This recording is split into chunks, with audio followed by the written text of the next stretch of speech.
नमस्कार। आज का टॉपिक है वाच्यम। वाच्यम बालकाः एतानि उदाहरणानि ध्यानेन पठन्तु। बालक ये उदाहरण ध्यान से पढ़ें। पहले आप उदाहरण देखिए, उसके बाद कहते हैं ये वाच्य में आपके सिलेबस में बताया गया है। एक कर्तृवाच्य, कर्मवाच्य, भाववाच्य। तो कर्तृवाच्य पहले थोड़ा सा बता देती हूँ, उसके बाद फिर विस्तार से बताना है। ये सारे उदाहरण पढ़ने के बाद एक बार कुछ ये सारे उदाहरण, फिर उसके बाद आपका कर्तृ, कर्म और भाववाच्य स्पष्ट किया जाएगा। कर्तृवाच्य में क्या होगा कि बाल का, जहाँ पे कर्ता की प्रधानता होती है वहाँ पे कर्तृवाच्य हो जाएगी। तो अब यहाँ पे इस सेंटेंस में आपका है बाल का पाठम पठति, तो बालक कर्तृवाच्य का सेंटेंस है। कैसे जानेंगे? और कर्तृवाच्य में कर्ता के अकॉर्डिंग आपकी क्रिया चलती है, ठीक है। और कर्मवाच्य में ये पाठम आपका कर्म है, तो कर्म के अकॉर्डिंग आपकी क्रिया चलेगी, वो कर्मवाच्य होगा, पाठम पठति। और भाववाच्य में क्रिया की प्रधानता रहेगी। भाववाच्य में क्रिया की तीन है आपका, कर्तृवाच्य, कर्मवाच्य और भाववाच्य। कर्तृवाच्य में कर्ता की प्रधानता, कर्मवाच्य में शब्द से ही स्पष्ट है कर्म की प्रधानता, और भाववाच्य में क्रिया की ही प्रधानता। कर्तृवाच्य में कर्ता एक वचन और फिर क्रिया भी एक वचन, और कर्म हमेशा दो वचन में रहेंगे। और कर्ता अगर दो वचन में है तो क्रिया भी आपकी दो वचन में होगी। कर्ता आपका बहुवचन में है तो क्रिया भी आपकी बहुवचन रहेगी। मतलब ये क्रिया आपकी कर्ता के अकॉर्डिंग चेंज होगी, और कर्म जो है वो हमेशा द्वितीय विभक्ति का एक वचन रहेगा। तो बालकः पाठम पठति। अब हम कैसे जानेंगे कि यहाँ पे कर्तृवाच्य का सेंटेंस है, क्योंकि बालक आपका एक है और क्रिया किसको फॉलो कर रही है? कर्ता को। तो बालकः पाठम पठति। अब वही कर्मवाच्य में बन जाएगा, बालका का तृतीय विभक्ति हो जाएगा बालकेन पाठा, और जो कर्म है यहाँ पे द्वितीय विभक्ति आएगा, यहाँ पे प्रथमा विभक्ति का एक वचन में हमेशा रहेगा। पाठा पठ्यते, प्रथमा विभक्ति एक वचन। बालकेन पाठा पठ्यते। छात्रः लेखं लिखति, छात्रेण लेखः लिख्यते। कृषकः कार्यं करोति, कृषकेण कार्यं क्रियते। अब यहाँ पे पठ्यते, लिख्यते, क्रियते ये आत्मनेपद का है, एक वचन का रूप चल रहा है, आत्मनेपद में हो जा रहा है। कर्मवाच्य में वही सारे वाक्य की जो क्रिया है वो आत्मनेपद में चल रही है। ये पठ्यते, पठ्यते, पठ्येते, पठ्यन्ते, बस ये तीन शब्द याद करना पड़ेगा इसमें, एक वचन, द्विवचन और बहुवचन। पठ्यते, पठ्येते और पठ्यन्ते। कृषकः कार्यं करोति, कृषकेण कार्यं क्रियते, करोति का क्रियते। शिक्षकः पाठयति, ये भाववाच्य है क्योंकि इसमें कर्म है ही नहीं, शिक्षकः पाठयति। अब यहाँ पे कर्म नहीं है तो ये भाववाच्य हो गया, जिसमें कर्ता और क्रिया ही दो रहेंगे। तो शिक्षका, तो शिक्षका का तृतीय हो जाएगा शिक्षकेण, और पाठयति का ये भी आत्मनेपद में चेंज हो जाएगा, भाववाच्य में भी पाठयते। श्रमिकः पाषाणं त्रोटयति, श्रमिकेण पाषाणः त्रोट्यते, एक वचन का हो गया। बालिका नृत्यति, बालिकया तृतीय विभक्ति का एक वचन, बालिकया नृत्यते, नृत्यते।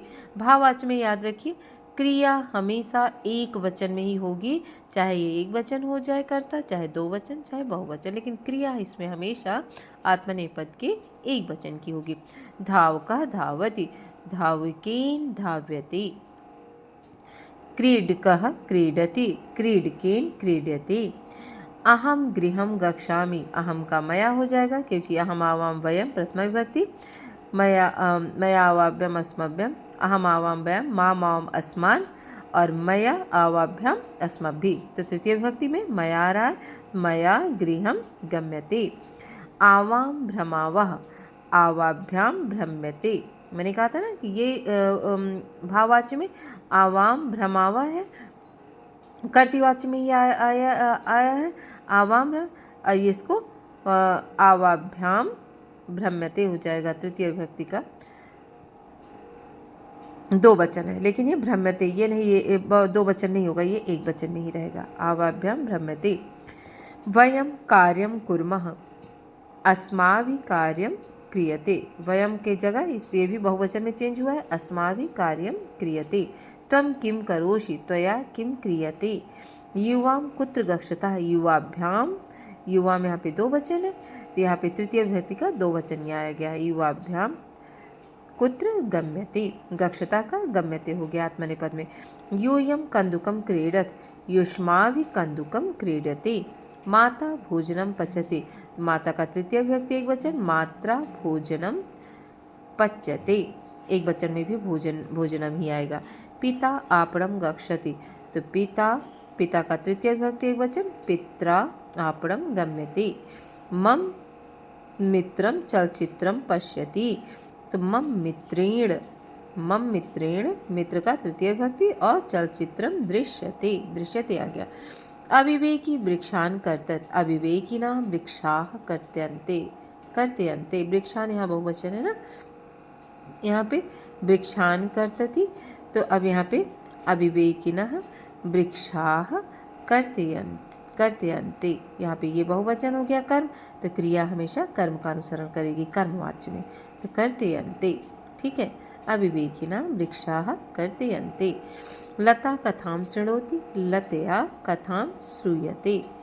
तृषार्तः जलं पिबति, तृषार्तेन जलं पीयते, आत्मनेपद की क्रिया हो जा रही है एक वचन में, ठीक है।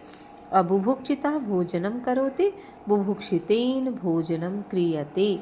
बालिका गीतं गायति, बालिकया गीतं गीयते।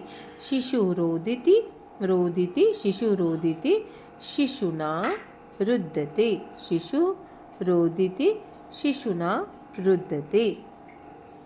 ये आपका वाच्य के कुछ उदाहरण है। अब आगे देखते हैं। अहम स्वपिमि, अहम यहाँ पे अहम स्वपिमि, तो अहम का यहाँ पे तृतीय विभक्ति एक वचन, मया सुप्यते। त्वं पाठं स्मरसि, त्वया पाठः स्मर्यते। सः कथां कथयेत्, तेन कथा कथ्यते। तेन, सः का तेन हो गया, सातौ ते तम तो तान, फिर तीन प्रथम है, तो कथा ये तो दो वचन का, जबकि एक वचन में कथा आएगा। तेन कथा कथ्यते। ऊपर उभयो स्थानीयो, ऊपर उभयो स्थाने, ऊपर दोनों स्थानों में कथनस्य भावः एकास्ति, कथन का भाव एक ही है, मतलब कहा भाव तो एक ही है, परम कथनस्य शैली भिन्नास्ति, लेकिन कथन कहने की शैली अलग अलग है। प्रथमे का खंडे, तो प्रथम का खंड में वाक्येषु कर्ता, वाक्यों में जो कर्ता है वो प्रधान है, प्राधान्यम अस्ति। और क्रिया रूपाणी, और जो क्रिया के जो रूप भी कर्ता पद के अनुसार चल रहे हैं। परम खा, लेकिन खा खंड में कर्मणः भावस्य, कर्म के और भाव की, कर्म व भाव की प्रधानता है। दूसरे खंड में कर्म व भाव की प्रधानता है, मतलब ये दूसरा खंड हो गया खा, तो दूसरे खंड में कर्म और भाव की प्रधानता है। अत्र क्रिया रूपाणी, यहाँ क्रिया के रूप भी कर्म के पद के अनुसार प्रयोग किए गए हैं। अत्र ध्यातव्यम, यहाँ ध्यान रखना चाहिए। क्या ध्यान रखने वाली बातें क्या है? कथनस्य कापि विशिष्टा विधा वाच्यम इति कथ्यते, कथन के कुछ विशिष्ट विधाओं से जो कहे जाते हैं, जो विशिष्ट विधाओं से जो कथन कहे जाते हैं वे वाच्य कहे जाते हैं। वाच्य त्रिविधा भवति, वाच्य तीन प्रकार के होते हैं, कर्तृवाच्य, कर्मवाच्य और भाववाच्य। कर्तृवाच्य में कर्ता प्रधान होता है, कर्तरि चा प्रथमा विभक्ति, और कर्ता प्रथमा विभक्ति में प्रयोग किया जाता है। कर्म द्वितीय विभक्ति में, और क्रिया रूपांश और क्रिया का रूप कर्ता पद के अनुसार चलता है। ये कर्तृवाच्य में है। अब आइए कर्मवाच्य में कर्मणा प्रधानता भवति, कर्मवाच्य में कर्म की प्रधानता होती है। कर्मणि प्रथमा विभक्ति, अब कर्म में प्रथमा विभक्ति आ जाती है।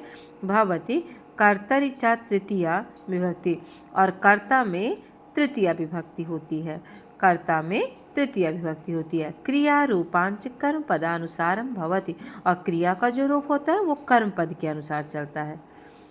कर्मवाच्य में क्रिया कर्म के अकॉर्डिंग चलती है, और कर्तृवाच्य में क्रिया कर्ता के अकॉर्डिंग, जो मैंने पहले बताया। यस्मिन वाक्ये कर्मा न भवति, जिस वाक्य में कर्म नहीं होता है अकर्मक धातुषु, ऐसे अकर्मक धातुएं तेषां भाववाच्ये परिवर्तनं भवति, तो उनको हम भाववाच्य में परिवर्तन होता है, तो उनका भाववाच्य में परिवर्तन होता है।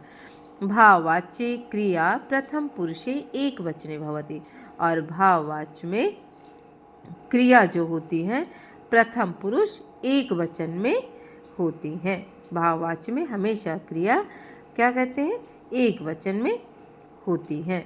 अब आइए, लज्जा, ह्री, भू, अस, विद, स्था, जागृ, वृद्ध, एद, शी, छी, भी, जीव, मृ, स्वप, क्रीड, खेल, रम, रुच, दीप, ज्वल इत्यादि अकर्मक धातुः सन्ति इत्यादि, ये अकर्मक धातुएं हैं।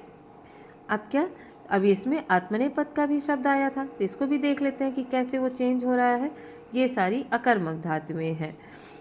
इसके बाद कतिपय क्रियारूपाणि अधा प्रदीयन्ते दिया गया है। कर्तृवाच्य का जो क्रिया होगा वो कर्मवाच्य और भाववाच्य में कैसे क्रिया चेंज हो रहा है। पठति पठ्यते, लिखति लिख्यते, हसति हस्यते, तिष्ठति स्थीयते, ज्वलति ज्वल्यते, ज्वल्यते, वहति ऊहते, भवति भूयते। इसको याद करना पड़ेगा कैसे चेंज हो रहा है। भवति भूयते, जागर्ति जाग्रियते, स्वपिति सुप्यते, जीवति जीव्यते। धन्यवाद।